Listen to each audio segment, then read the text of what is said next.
আসসালামু আলাইকুম। আজ আমরা জানবো স্থানাঙ্ক চ্যাপ্টার অর্থাৎ 13তম অধ্যায়ের অতি সংক্ষিপ্ত প্রশ্নগুলো। আমরা অলরেডি প্রথম অংশে এই চ্যাপ্টারের সূত্রগুলো জেনেছি। তো এখন আসছি হচ্ছে অতি সংক্ষিপ্ত যে প্রশ্নগুলো আছে সেগুলো ভেরি ভেরি ইম্পর্টেন্ট যেগুলো।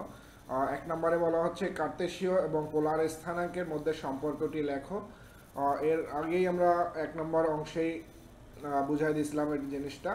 তো এখানে কার্তেশীয় স্থানাঙ্ক অর্থাৎ পি যে বিন্দুটা আছে এই বিন্দুটাকে আমরা যদি কার্তেশীয় স্থানাঙ্কে প্রকাশ করি তাহলে এক্স ওয়াই লিখবো, আর হচ্ছে পোলার স্থানাঙ্কে যদি প্রকাশ করতে চাই তাহলে আর থেটা দিব।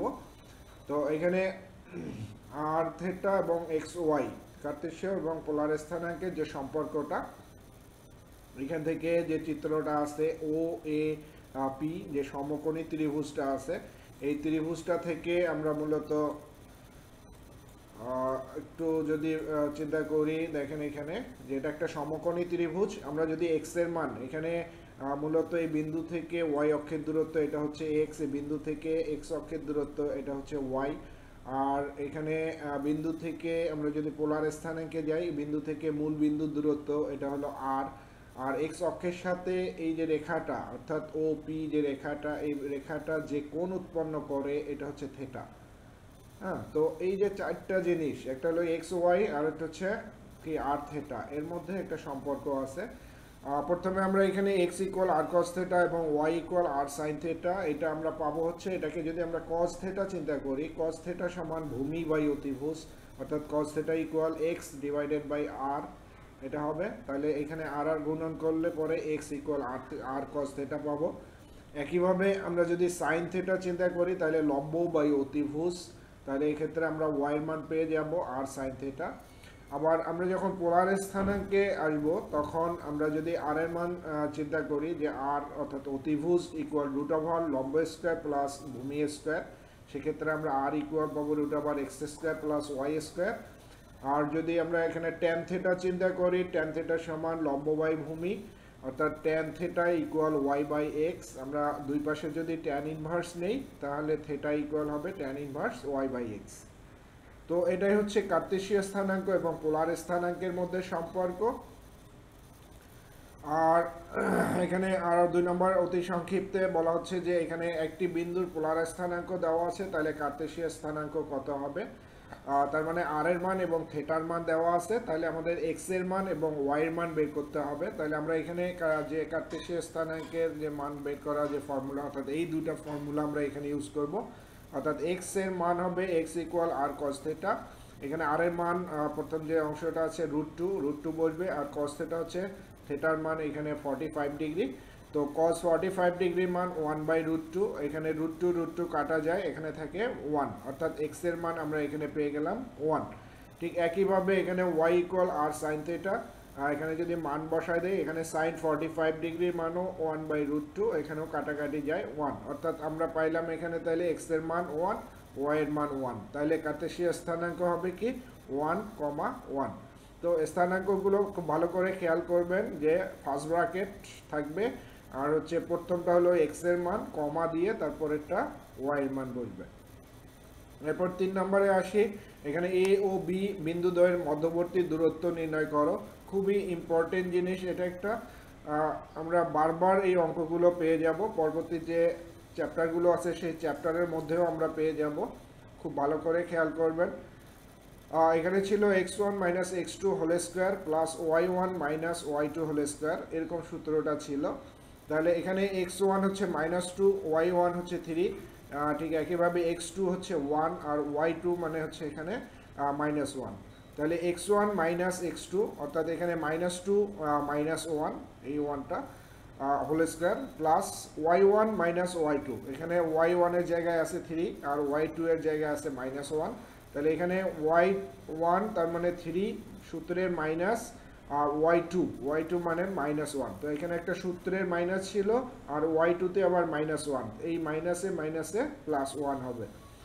এরপরে -1 -2 -1 তার মানে -3, এটাকে হোল স্কোয়ার করলে হবে 9, আর এখানে 3 + 1 তার মানে 4, এটাকে হোল স্কোয়ার করলে হবে 16, 9 + 16 তার মানে 25, রুট 25 মানে হচ্ছে 5, যেহেতু এটা দূরত্ব তাহলে এখানে +5ই হবে, প্লাস মাইনাস যে কোনো সংখ্যা রুট করলে প্লাস মাইনাস আসে, কিন্তু দূরত্বের বেলায় সবসময় প্লাস হবে, মাইনাস আসবে না।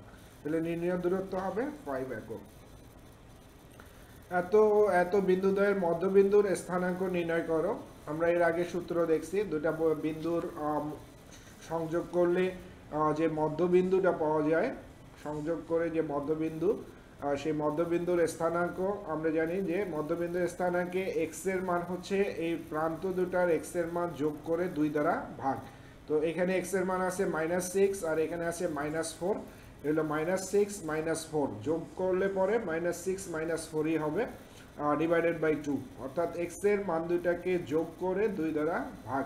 একইভাবে ওয়াই এর মান পাবো আমরা, এখানে y1 বলতে 8 আর y2 হচ্ছে -4, এই দুটাকে আমরা যোগ করব, তাহলে 8 - 4 হবে, 8 - 4 ডিভাইডেড বাই 2।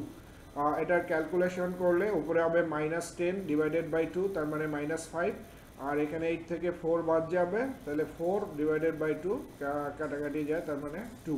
এটা হচ্ছে মধ্যবিন্দুর স্থানাঙ্ক। এখানে ঠিক ওই মধ্যবিন্দুর স্থানাঙ্কের ফর্মুলাটাই ইউজ করতে হবে, যে দুটি বিন্দুর মধ্যবিন্দু হচ্ছে 5, 6, আর একটি বিন্দু যদি 2, 3 হয় তাহলে অপর বিন্দুটি কত। তো এখানে মধ্যবিন্দুর স্থানাঙ্ক দেওয়া আছে এবং একটা প্রান্ত বিন্দুর স্থানাঙ্ক দেওয়া আছে। আমরা যেমন আগেরটাতে মধ্যবিন্দুর এক্স এর মান এবং ওয়াই এর মান বের করতে প্রান্ত দুটার এক্স এর মান যোগ করে 2 দ্বারা ভাগ এবং প্রান্ত দুটার ওয়াই এর মান যোগ করে 2 দ্বারা ভাগ, এইভাবে এক্স এর মান এবং ওয়াই এর মান পাইছিলাম।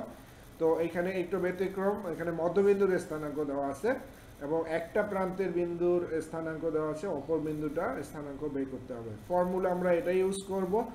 ধরি অপর বিন্দুটির স্থানাঙ্ক হচ্ছে কত, এক্স ওয়াই। তাহলে এখানে খেয়াল করে দেখেন যে মধ্যবিন্দুর এক্স এর মান, অর্থাৎ আমরা এর আগে পাইছিলাম ফর্মুলাটায় যে মধ্যবিন্দুর এক্স এর মান সমান হচ্ছে প্রান্ত দুটো এক্স এর মান যোগ করে 2 দ্বারা ভাগ। তাহলে ওই ফর্মুলাটাই আমরা এখানে ইউজ করব, যেখানে মধ্যবিন্দুর এক্স এর মান হচ্ছে কত, 5, তার মানে 5 ইকুয়াল প্রান্ত দুটার এক্স এর মান, এখানে একটা আছে 2 আর একটা আছে x, এই বিন্দু তো দেওয়াই ছিল 2, 3, তার মানে এখানে x এর মান হচ্ছে 2 আর এখানে আমরা ধরে নিছি xy, তাহলে এখানে x এর মান হলো x। তাহলে 5 ইকুয়াল প্রান্তদ্বয়ের x এর মান, তার মানে x প্লাস 2, এটাকে 2 দ্বারা ভাগ দিতে হবে, তাহলে ডিভাইডেড বাই 2। আর গুণন করে এপাশ ওপাশ করলে পরে আমরা যোগ বিয়োগ করলে x এর মান 8 পাবো। ঠিক একইভাবে আমরা যদি y এর মান বের করতে চাই, তাহলে এখানে মধ্যবিন্দুতে y এর মান আছে 6, অর্থাৎ 6 ইকুয়াল এখানে প্রান্ত দুটা y এর মান, একটা y আর একটা 3, তার মানে এই দুটাকে যোগ করে 2 দ্বারা ভাগ। এরপরে আমরা আর গুণন করে দেই, 6 এর সাথে 2 এর গুণন হবে আর এটার সাথে নিচে 1 যদি চিন্তা করি, তাহলে y প্লাস 3 ইকুয়াল 6 ইন্টু 2, তার মানে 12। এরপর 3টাকে পার করে দেই, y এর মান 9 হবে।